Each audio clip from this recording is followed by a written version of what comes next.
Ravens rookie wide receiver Jacobe Lane continues to dominate training camp. Surprise, surprise. What this rookie is doing right now is starting to feel and look like a warning to the rest of the Ravens wide receiver room. I'm talking Rashod Bateman, Zay Flowers, you name it. Because it really feels like the trust between Lamar and Jacobe Lane is growing by the day. Today, Jacobe made what might be the catch of the entire training camp when he made a spinning 360 grab near the pylon on T.J. Tampa. Meanwhile, the Ravens defense continues to make Lamar Jackson's life miserable. Marlon Humphrey gave us another injury scare one day after Nate Wiggins gave us one. Nnamdi Madubuike continues to work his way back. And former NFL quarterback and now analyst Alex Smith showed up at Ravens practice today to help Lamar Jackson and Tyler Huntley with playing under center. There's a lot to unpack from day 12 of Ravens training camp. My name is Sutton Def and you are watching the Reigning Ravens Report. Please be sure to like this video, but let's get into it.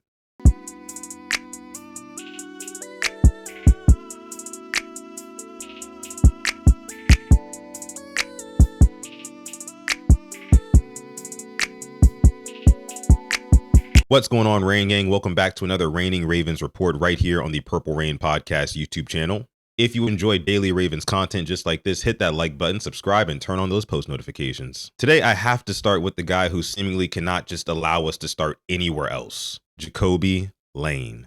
I'm running out of ways to describe this dude.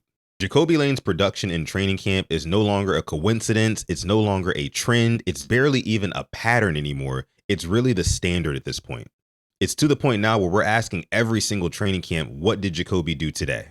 During one-on-ones today, Jacobe Lane went up against T.J. Tampa, who quietly has been having a very good camp himself. And Lane absolutely went to work. According to multiple reports, Jacobe Lane beat T.J. Tampa on a go route in one-on-ones. And then during teamwork, Lamar Jackson launched a pass 40 yards downfield to Jacobe Lane, and he came down with that one as well over T.J. Tampa. And on that catch, it was reported that Jacobe Lane came back to the football and attacked it before T.J. Tampa could. Put down below in the comments the last Ravens wide receiver that actively attacked the football, because I can't think of anybody. Rashod Bateman has before, but he's inconsistent with it. Zay Flowers is more of a body catcher, if you ask me. You really have to go back to the likes of Steve Smith Sr., Anquan Bolden, those type of guys. And not to say Jacobe will be those guys, but it's good to hear that he has traits like that. Now, apparently on one of those catches, the play would have been called dead because of a sack, but Lamar threw it up anyway. So I don't really care about that. The fact of the matter is when the ball was in the air, Jacobe Lane won. And again, the biggest play of the day was when Lamar Jackson went down the right sideline to Jacobe Lane and he jumps up and makes a spinning 360 catch, adjusting his body over T.J. Tampa. Somebody please get me to the regular season already. And this is why I'm starting to change how I look at Jacobe Lane altogether. Because training camp is like an audition. Anybody can walk into a room, nail one scene, and have everybody talking about them. The question is what happens when the director, aka the coach in this scenario, says, okay, can he do it again tomorrow? And Lane keeps doing it again. Different defenders, different situations, different types of catch, same results. At some point, the audition is over, and you start asking whether or not this guy deserves a real role. And I truly think that's what we're getting with Jacobe Lane. At this point, he's simply accumulating all these highlight plays, and Lamar Jackson seems to be developing trust with him at a rapid pace. And Jacobe Lane was not the only receiver winning today. Second-year wide receiver LaJohntay Wester apparently had himself a really good day. It's reported that Wester beat Ladarius Webb Jr. on a 40-yard bomb for a touchdown. Then LaJohntay Wester beat first-year cornerback Chandler Rivers on another 45-yard touchdown pass, which was a corner route. Wide receiver Xavier Guillory also had a nice day. He reportedly beat Chido Awuzie up the sideline and made a very difficult catch deep down the field. So despite the overall offense having some issues today, you did have some standout individual performances. And those opportunities matter because Rashod Bateman missed practice again today. But there was an encouraging development there. Rashod Bateman was seen on a nearby field on an exercise bike, so it seems like he's going to be getting back to playing very soon here. But overall, today was won by the defense. It was reported that Lamar Jackson was held to 8 for 15 passing in the team drills today. And apparently there just weren't that many clean looks down the field. You had Tavius Robinson, who was disruptive around the line of scrimmage. Kyle Hamilton was also disruptive around that part of the field. Zion Young had himself a nice bounce back day. And apparently the pass rush was just simply overwhelming at times. I've recently been rewatching full Ravens games from last year, mainly the ones that we lost. And the thing that frustrates me by far the most is the lack of pressure that they were able to get on quarterbacks last season. So if this pass rush takes this production that they're getting in training camp right now and it translates to Sundays, man, the sky is the limit for this defense. There was one moment today that nobody likes to see, especially after the Nate Wiggins news yesterday. About an hour into practice, Marlon Humphrey had to leave practice after getting banged up on a play where he went one-on-one with Jacobe Lane. This is the second day in a row where somebody was trying to stop Jacobe Lane from making a big play and they ended up hurting themselves. So it's clear and obvious they are selling out to make sure that this kid does not show them up every day in practice. But Marlon Humphrey spent some time with trainers and apparently it's nothing serious, so there's nothing really to worry about there, but just worth mentioning. T.J. Tampa was also seen to be shaken up a little bit today too. Just a brief scare. He got back to work though. And this is all significant stuff for the secondary because as we know, Nate Wiggins went down and was seemingly in a lot of pain yesterday. And of course, Nate Wiggins did not practice today. But again, luckily, news came out that there was no structural damage in his leg, so he should be back sooner rather than later.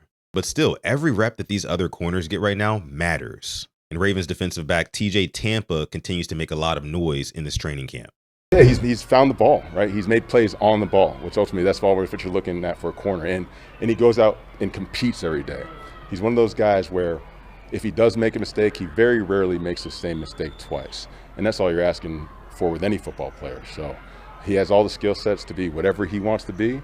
It's just a matter of just going out there and be consistently good and not occasionally great. And we've seen that from him. That's exactly what you want to hear about a young defensive back. Because here's the thing. The Ravens don't need T.J. Tampa to be the next Sauce Gardner or Patrick Surtain. You only need T.J. Tampa to be that guy where if Nate Wiggins or Marlon Humphrey goes down, there's not a huge drop-off if he's taking their place. That's depth. Ravens defensive tackle Nnamdi Madubuike continues to make progress. Nnamdi Madubuike participated in team drills today alongside Calais Campbell. He then later moved to individual work working with Anthony Weaver, Ravens defensive coordinator, exclusively, and I think Baltimore is handling this exactly how they should. There's no need to rush him back. And when Weaver was asked about the timetable of Nnamdi, he basically just said when it's time, he'll be ready. Because having him ready to play in August or maybe even September is not the goal for me. I really want Nnamdi Madubuike to be at his best when the Ravens are making a playoff push and then in the playoffs as well. In other news, in one of the more interesting developments of practice today, you had former quarterback and now analyst Alex Smith join Ravens practice and work with Lamar Jackson and Tyler Huntley. And specifically, they were working on operating under center as a quarterback. You can't just brush past that. We've been talking a lot about how this Ravens offense under Declan Doyle will see a lot more under center action. And there's legit strategic reasons for that. Operating under center can make the run game and the play action passing game look identical pre-snap. It allows the running back to attack downhill with momentum. It can change the timing and angles of outside zone concepts. And most importantly for Lamar Jackson, it forces the linebackers to process more and hesitate. And every fraction of a second that a defender spends thinking is a fraction of a second that Lamar Jackson can exploit. That's why seeing Alex Smith work with Huntley and Lamar really caught my attention. Alex Smith spent years in the NFL in an offense that incorporated those type of elements. So I don't think his presence today was just some cool veteran quarterback cameo. This could be another clue about what Declan Doyle wants this Ravens offense to truly look like. Speaking of Declan Doyle, he gave us updates today on two offensive position battles. First, center. Declan Doyle said today that they are a ways away from knowing who's going to be the starting center on this team, which concerns the hell out of me because the Ravens are only 31 days away from their season opener. Apparently, newly acquired Ethan Pozick is still working his way back from the Achilles injury that he sustained in December of 2025. So we're going to have to see in the preseason what this all looks like. And then there's tight end. Doyle said that nothing is set right now regarding the tight end roles, and that eventually those roles will quote unquote play themselves out. This also scares me because as we know, no tight end on our roster has really been flashing consistently, at least at training camp. The Ravens definitely need one of those tight ends. I don't care if it's Mark Andrews. I don't care if it's one of the younger guys, but somebody needs to step up and emerge as a legitimate tight end one on this roster. The Ravens also made a quarterback move today. The Ravens placed quarterback Skylar Thompson on injured reserve, and they signed quarterback Austin Reed. Basically just another camp arm / preseason arm. And as we know, Lamar Jackson will not play in any preseason games this year. Expect to see a lot of Austin Reed on the field in the third and fourth quarter of these preseason games. But when I step back and take a look at day 12 of Ravens training camp, two things stand out to me mainly. Number one, Jacobe Lane might end up being a wide receiver one on this team by the time the year's out. And look, I know that might sound a little bit hyperbolic, but we know what type of receivers that Lamar Jackson likes. And Jacobe Lane is that prototype. And number two, this defense is looking like it's going to be a legitimate problem. Mainly this pass rush, especially if we can get Nnamdi Madubuike and Travis Jones back to 100% health. But I want to hear from you. Drop it down below in the comments. What are your biggest takeaways from day 12 of Ravens training camp? But with that being said, that's going to be all from me. My name is Sutton Def. You are listening to the Purple Rain Podcast YouTube channel. This was another Raining Ravens report. And I'll catch you guys in the next video. And may purple rain. Peace.